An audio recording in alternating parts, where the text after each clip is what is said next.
What's up, everybody? Today we're going to work on fitting up the main hoop in the car on the rear rockers. I just want to point out before I start cutting and everything that Team Z does mark the main hoop, and I'll show you that now. Let me move this thing around over here.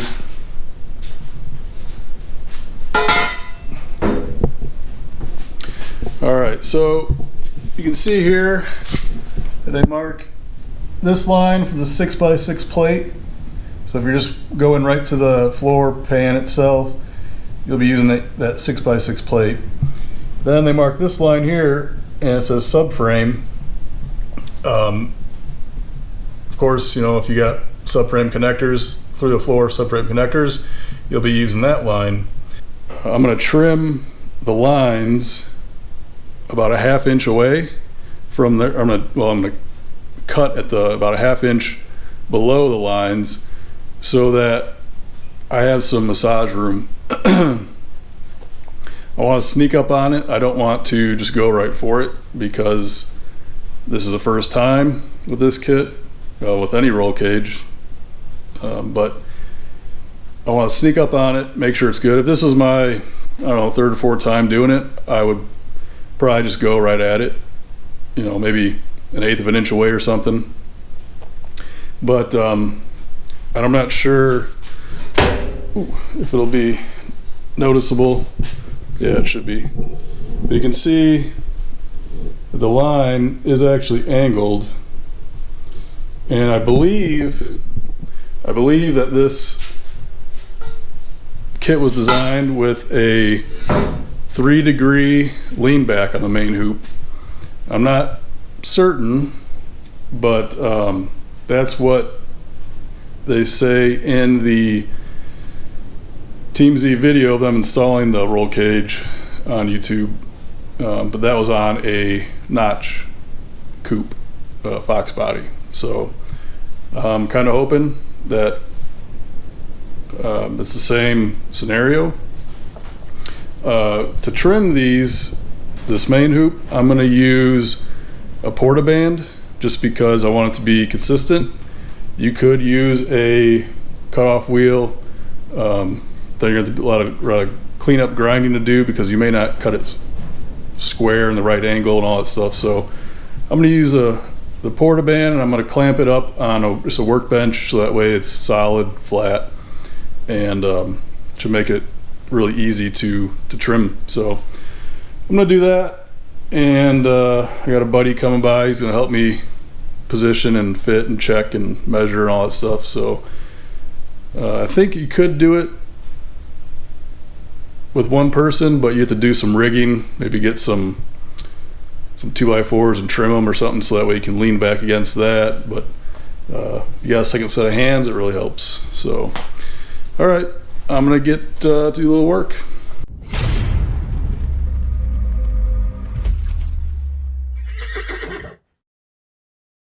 What's up, everybody? Happy St. Patty's Day. Hope you all celebrated and had fun. Me, I've just been partying in the garage with old Gumby here. So in the intro, I said that my friend and I were gonna work on getting the main hoop tacked in. Well, that was last weekend. My friend and I did get the main hoop in, trimmed up a little bit, started to fit it up, but we're having issues with determining what the lean back on the main hoop is supposed to be. And we had, you know, A-pillar bars in there. We even had a ratchet strap holding it all together, trying to figure this out. So I had to reach out to Team Z, their tech support, and Frank there did an awesome job, got me the answers I needed. I'll show you right now some of the things that we ran into. All right, so I had noticed that when they bent the main hoop up, the legs were actually sprung in, which is not a big deal. If you ever bent some tubing or something, pretty much anything, you know you have to go just a little bit past the bend mark, so that way when it springs, it's where you actually wanted it. And I think that's just some of it, the way this thing was sprung inward, which is better than being sprung outward, because then you got to squeeze it in. We just had to spread it out this time. But we had used the seat back bar to spring it out, and then both sides of the legs were up against the rocker. Well, there's no way you're going to get 100% weld on that. So what I did, and you can see here, the seat back is over against that passenger side of the main hoop, and you can see here on the driver's side that it's 3/4 of an inch to an inch long. So I instead took a piece of 2x6 I had laying around, put some use a hole saw to put some rounded notches in it, and then it started off like 1/2 inch longer than what it is now. I set it in place. It was still too tight. And another thing is, when with the seat back bar in, the rocker bar was real close, because obviously this was touching the rocker, but then it kind of came inward up here by the A-pillar, because the A-pillar was coming down right next to this dash mount, which kept it probably an inch and a quarter away from this rocker. So the rocker bar actually started out here and came in, tapered in. So that was another reason I wanted to scoot this, or close up the main hoop leg distances. So right now I've settled in at 48. So it's 48 inside to inside of the main hoop legs. I'm kind of guessing with that number. I'll have to see how the rocker bars and A-pillars fit in, but that's where I'm going to start right now. And the if I do need to come in further, I can cut loose my tacks. So if I need to come in further, I can cut loose my tacks and just move it inward a little bit on both sides. So my questions to Team Z were, is the main hoop supposed to be against the rocker?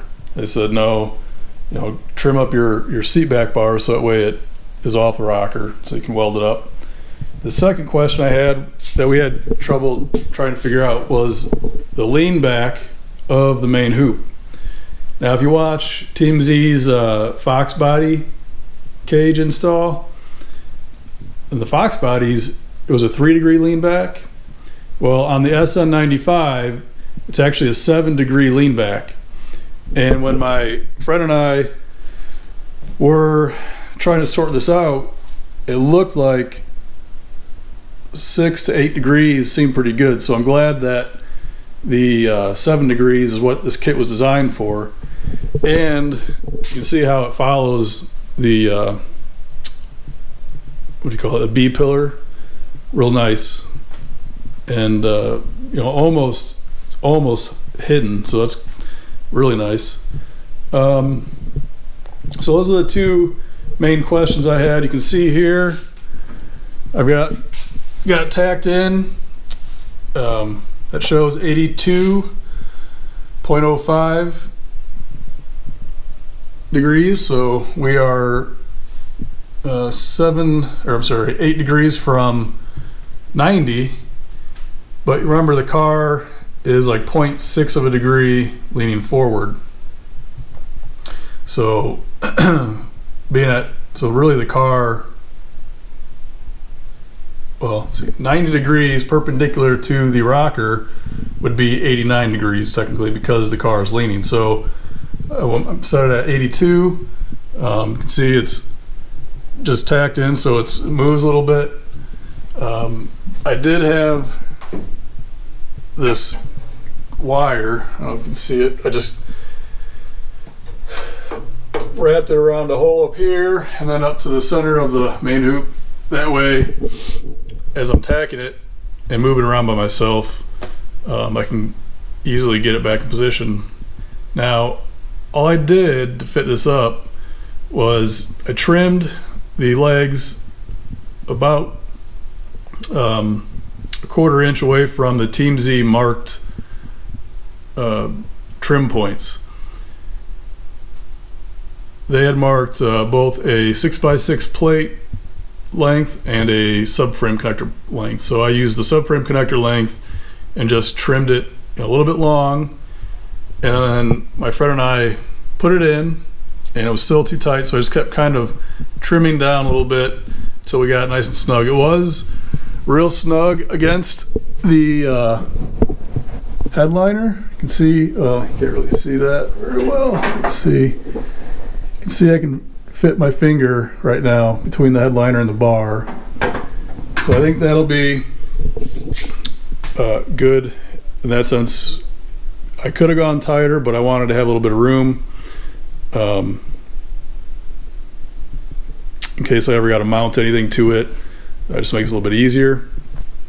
Trying to put like some clamps through it, or around it and stuff. Let's see. So because I had that wire holding that up, all I would have to do is I would set it in place, kind of come down here, look and see, where's my gaps. I even had a little piece of paper I would stick to see where the sticking points are, and if it fit in and it stopped at a certain spot, I would mark that with a Sharpie. I'd do it to both sides. Then I would just take this main hoop and lean it forward, take my grinder with a flat disc, and just kind of start, working real gently and in small increments on the tube where those tight spots were. And I'd set it back up, check it again. I just kept doing that. Let's see, Friday night I did a bunch, probably 2 hours worth, and then Saturday I had it really close. On Saturday, yesterday, I was checking the checking the level on it, and this whole time it's been like it says 179.8 right now, but it was 179.7, so it's been 0.3 degrees off for quite a while. I did the math. 0.3 degrees over 4 feet was like about a little more than a 1/4 inch, somewhere right around there. 0.2 degrees is 0.16 something inches over 4 foot. So could I continue? Yes, I could, but as you take off one side, the other side will still need to be a little bit taken off, because now it's going to sit a little different. Your fitment's going to be a little different. You'll have a little bit of a bigger gap. So I've settled in right there. Everything looks really, really good. It looks really even, like up against the headliner. I've taken a bunch of different measurements, and everything seems pretty good, really close. The other thing about trusting the degree finder on that top of the main tube is that because the legs are spread out, this main tube actually droops a little bit, and it's not exactly even of a droop. You can see here, this shows 179.6, and then over here on that side it's showing 180. So, and then when I had it, I even took it out of the car and was checking on levelness, and if you put it on top of the bar, it's even different than it is on the bottom. So I'm calling within 0.2 degrees good. You know, we'll see. Maybe I'll kick myself in the butt later on if I gotta make some real drastic trim changes on every fitment. But at this point, fitment's really nice. Very little, if any, gap. I had a little piece of like a 3x5 card that I was using as my feeler gauge basically for gaps, and that wouldn't go in anywhere right now. So on the last time I did the fit up on it, and then after I found that it was good, I leaned it forward, cleaned up my kicker, a nice bright shiny bare metal, because there is a lot of hot scale or mill scale on these 2x2. Cleaned up and removed the scale off of the chromoly main tube. I even wiped the inside with some thinner in a rag, because of course you're going to have some metal filings and whatnot, but there is some oil inside of it, so I didn't want that to, you know, leak out and get into the weld area. So I did have the main tube standing for a couple of weeks before I actually started to install it, and there was some oil that dripped out of it, so that might be a good thing to do, is just let it sit for, you know, a week to let any, you know, it might be from when they cut it or something like that. But there was some liquid inside, so you know, let that drain out, or, you know, run some paper towel through it, or, you know, blow something through it to wipe any excess out. If you don't have time to let it stand around. So then I also drilled an 1/8 inch hole into my kicker, so that way any gas, because there's no openings, you know, once you weld these up, there's no openings in this tube for any of the heated gas to escape as you weld it. And like I mentioned before, if you don't have a place for the gas to go, it's going to blow out your molten metal when you go to weld it up. So that'll basically so the gas in here in the main tube will go into the kicker, and then once the gas is in the kicker, it'll go into the connectors. Remember, we drilled a hole in that, so that'll help keep my welds looking nice, because they're gonna need all the help they can get, I'm sure. Let's see what else. Oh, I found that where my kicker's placed, from this seat bolt hole to the front edge of the main tube, I was getting 5 inches and 3/16. So I made sure that was both sides, so that way the main tube is nice and square against the rocker, square compared to the rockers. That'll help with the A-pillar bars falling in place and all that stuff. Let's see what else. As I was doing some of this stuff, I had started to tack in the main hoop, and I had an issue where my weld puddle would start to bubble a little bit, so I immediately stopped. I was having trouble trying to figure out why. I thought maybe there seems to be a little bit of magnetism in the car. I thought maybe that was throwing the arc off, but I had, and that was using my CK9 torch. Well, I wasn't sure. I did buy the gas lens kit and Pyrex cups from Amazon. I'm sure you now know where this is leading to, but anyways, I was having trouble with that, and some spots it tacked real nice, some spots it didn't. So I just, you know, said I'm gonna stop there. I don't want to turn this chromoly tube into junk. So I got my Weldcraft 17 torch out, because I do have some gas lenses for that. Put those together and cleaned up the spot that was looking really crappy. Cleaned that up, tacked it, and it went perfect. So I'm gonna order up some Weldcraft actual gas lenses.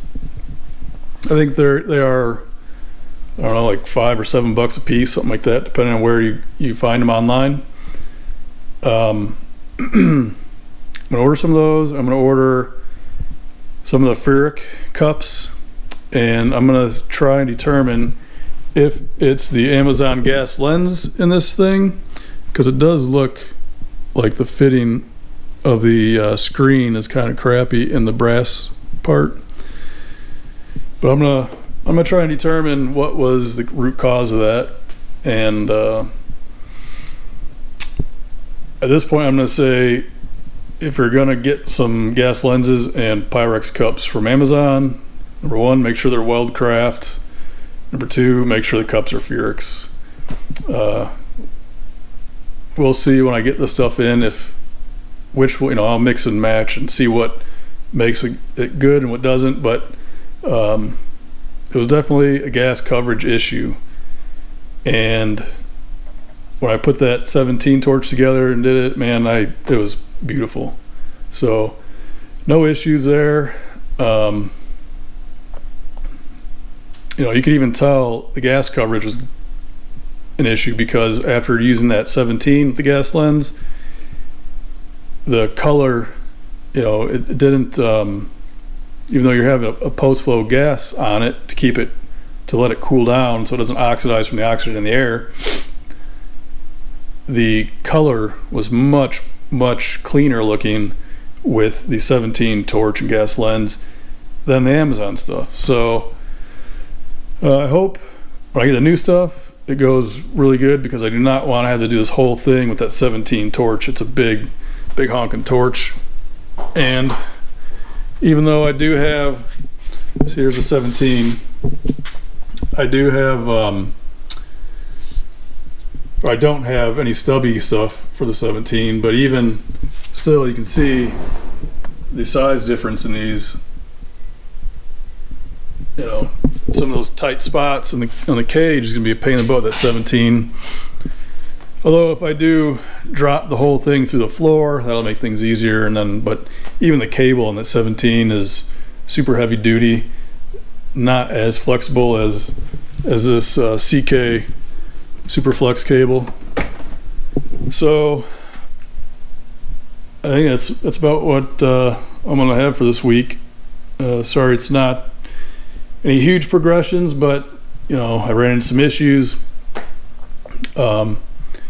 Thanks to Team Z for getting me quick answers and everything. Much appreciate that.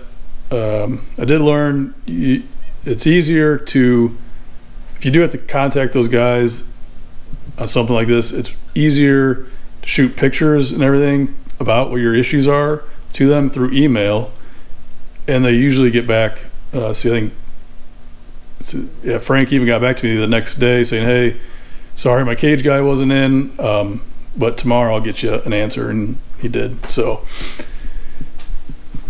so next up, I'm going to start fitting up the A-pillars.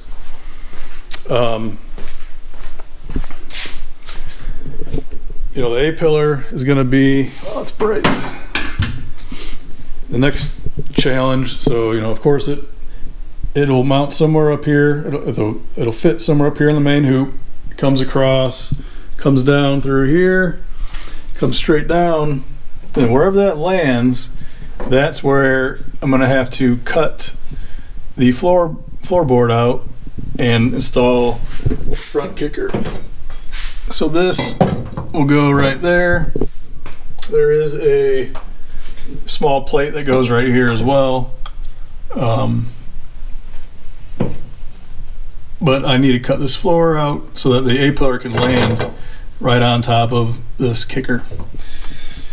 And from quick looking at things, the A-pillar falls somewhere right about here, right? Kind of, let's see, what can I, there's like a little bulge right here. Let's see, I don't know if you guys can see that real well, but there's a little bulge right here in the rocker. It's somewhere right in front of that, I think. So, and of course, you see that, you know, that's right where I got some weld there, so I'm gonna have some cutting to do on that, get that cleaned up. That'll be some work, but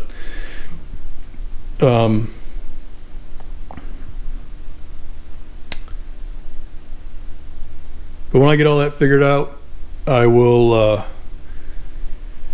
record another video and let you guys know what's going on. Hopefully next time you see me, I'll have A-pillars in, and maybe even start with the rocker bars. You know, it's all about your base, and right now the main hoop is the base. Of course, the base for the main hoop is the kickers. You know, you can see that you need to put some time and thinking and effort into this. It's not just something that you just slap together, especially because it is your #1 safety item. You know, if your car goes on the roof at 120, 150 miles an hour, the cage is going to be your best friend. You know, I was just watching some of the Gator Nationals footage. There's some serious big wrecks that that destroyed the cars, but the drivers were, you know, walked away. That's because of the safety equipment they had, and the time and effort that was put into assembling that cage, the chassis, everything. So, you know, don't try and whip right through this, guys. It's something that you want to take very seriously and put your effort into 100%. So, all right, I'm gonna get out of here, get in your garage, cut up your car, and weld it back together, guys. See ya.